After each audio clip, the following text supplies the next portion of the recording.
A few months now. Remember these long lines during the presidential election? Well, members of the General Assembly remember them too, but chose to do almost nothing about it.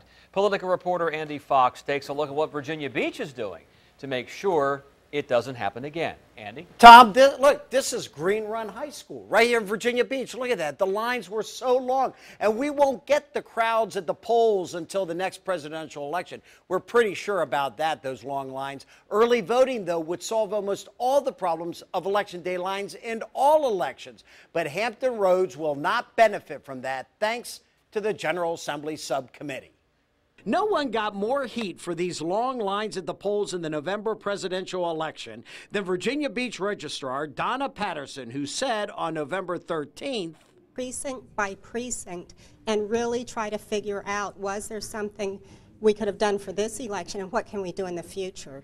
2 months later, she is disappointed that early voting with no excuses needed failed in a General Assembly subcommittee. The way voting is changing, and we want people to vote.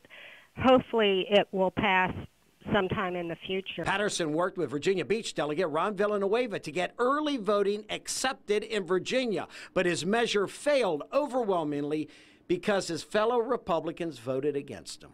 Next year we're going to take another stab at it because we know we need to make the voting system more efficient. Registrars from smaller communities thought early voting would burden their systems. Some of the other issues were cost. Obviously, the voter registrars are impacted with their limited resources. And politics may have played a role, too. When you look at the makeup of that subcommittee, when you know some of those folks, some of it may be politically driven, some of it may be on principle, some of it may be practical. In Hampton Roads' largest city, Virginia Beach, fixing the problem remains priority number one. Do we need more polling places? We're looking at things like what can we do with the voting machines we already have.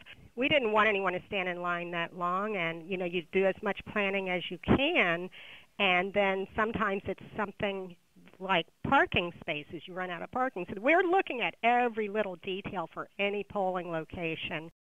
Yeah, that's what they're doing in Virginia Beach. And look at this. This is at nightfall. Nightfall, and the lines are still backed up. Now, Delegate Chris Jones from Suffolk voted against Villanueva's bill and thinks the early excuse they did pass, allowing voters 65 and older to vote early, will solve a lot of the long line problems. I'm Andy Fox, 10 on your side.